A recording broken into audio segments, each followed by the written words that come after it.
नमस्कार दोस्तों, चैनल नागा साधना में आपका स्वागत है। जहां साधना और चेतना के रहस्य खुलते हैं, जहां साधकों को मिलती है दुर्लभ जानकारियां। आज हम प्रवेश कर रहे हैं इस दिव्य यात्रा के दूसरे वर्ष में और इस विशेष अवसर पर लेकर आए हैं मणिपुर चक्र की कुछ ऐसी दुर्लभ जानकारियां जो अन्यत्र दुर्लभ है। 5 मिनट के लिए अपना संपूर्ण ध्यान यहाँ केंद्रित करके बैठ जाइए, क्योंकि अब हम प्रवेश कर रहे हैं आत्मबल और अग्नि के केंद्र में। मणिपुर चक्र नाभि के पास स्थित तीसरा ऊर्जा केंद्र है। संस्कृत में मणिपुर का अर्थ है रत्नों का शहर। यह चक्र वास्तव में आत्म रत्नों का संग्रहालय है, जहां शक्ति, साहस, आत्मविश्वास और निर्णय लेने की क्षमता खजाने के रूप में छिपी रहती है। किंतु अपने अंदर छिपे इस खजाने की जानकारी बहुत से लोगों को नहीं है। आपने पढ़ी होगी, कस्तूरी कुंडली बसे मृग ढूंढे बन माही, ऐसे घटी घटी राम हैं दुनिया देखे नाही। इस दोहे के द्वारा संत कबीर दास जी हमें बताना चाहते हैं कि जिस प्रकार हिरन कस्तूरी की खोज में जंगल के एक एक पौधे को सूंघता फिरता है और अंततः वह उसे नहीं ही मिलता है, ठीक उसी प्रकार हमारे ही कुंडली यानी नाभि में रत्नों का खजाना छिपा हुआ है और हम अज्ञानी प्राणियों को इसकी जानकारी ही नहीं है। संतों को सभी बातों की जानकारी होती थी, इसलिए वे साधना के बल पर उन्हें ढूंढ लेते थे। आज धीरे धीरे ये जानकारियां प्रबुद्ध लोगों तक पुस्तकों के माध्यम से पहुंच रही है। उसे कुछ प्रबुद्ध लोग साधना करके प्राप्त कर चुके हैं और समस्त सुखों को भोग रहे हैं। जब से इंटरनेट का जमाना आया तो YouTube अग्रणी भूमिका निभाते हुए जन जन तक इसे फैलाने में लगा हुआ है। 1 वर्ष से चैनल नागा साधना भी इस खुशबू को फैलाने में लगा हुआ है और आज की तिथि में सप्त चक्र साधना का विशेषज्ञ चैनल बन चुका है। दोस्तों, जहां मूलाधार स्थिरता देता है, वहीं स्वाधिष्ठान रचनात्मकता देता है और मणिपुर ज्वालामुखी की तरह ऊर्जा को फोड़ता है।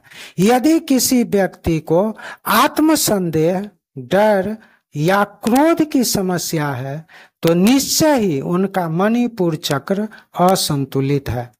शास्त्रों में कहा गया है, मणिपुरे त्रैगुणिक अग्नि, अर्थात इस चक्र में 3 प्रकार की अग्नियां सक्रिय होती हैं। पहला भौतिक अग्नि, जो हमारे पाचन तंत्र को नियंत्रित करती है। दूसरा मानसिक अग्नि, जो विचारों को शक्ति देती है। और तीसरा आध्यात्मिक अग्नि, जो साधना में तप पैदा करती है। जब यह चक्र जागृत होता है तो शरीर में गर्मी बढ़ती है, आवाज में आत्मविश्वास झलकता है और आंखों में तेज दिखाई पड़ता है। आइए जानते हैं मणिपुर चक्र का बीज मंत्र क्या है। मणिपुर चक्र का बीज मंत्र रम है। जब साधक रम का जाप इस प्रकार से करता है, रम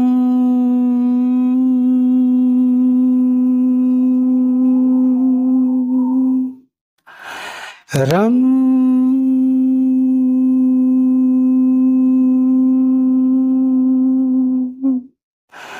रम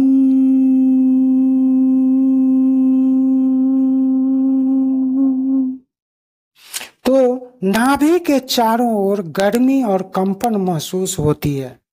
इस मंत्र को जपने की विधि इस प्रकार है।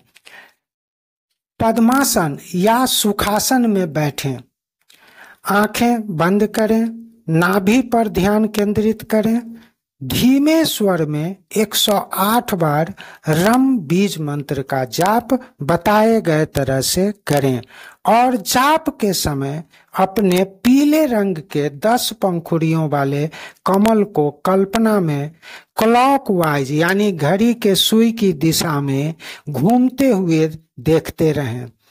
अपना पूरा ध्यान उसी चक्र को घूमते हुए देखने पर केंद्रित रखें। इस साधना को तब तक करते रहें जब तक आपका आत्मबल, आत्मविश्वास, पाचन प्रक्रिया, विचारों की शक्ति और निर्णय क्षमता सामान्य न हो जाए। वैसे यह साधना साधकों के प्रकृति पर निर्भर करता है। किसी को मात्र 21 दिनों के साधना के पश्चात, तो किसी किसी को 42 दिन, तो किसी किसी को इससे अधिक दिन भी लग सकता है। आइए जानते हैं इस चक्र का भगवान राम से क्या संबंध है।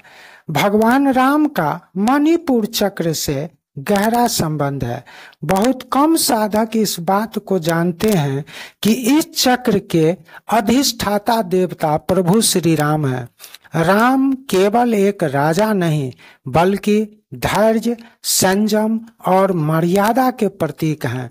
जो साधक इस चक्र पर नित्य ध्यान लगाता है उसमें राम जैसा स्वभाव उत्पन्न हो जाता है। राम नाम और रम बीज मंत्र का साम्य कोई संजोग नहीं, यही चेतना का रहस्य है। साधना, अनुभव और रहस्य। कई अनुभवी साधकों के अनुसार जब मणिपुर चक्र पूर्ण जागृत होता है तो शरीर में हल्का कंपन होता है, नाभि के आसपास तेज गर्मी महसूस होती है। निर्णय लेने के लिए दूसरों से पूछने की जरूरत नहीं पड़ती है बल्कि लोग उनसे सलाह लेने पहुंचते हैं और आत्मविश्वास इतना बढ़ जाता है कि कोई भी लक्ष्य कठिन नहीं लगता है। असंभव शब्द उनके मानस पटल से छू मंतर हो जाता है।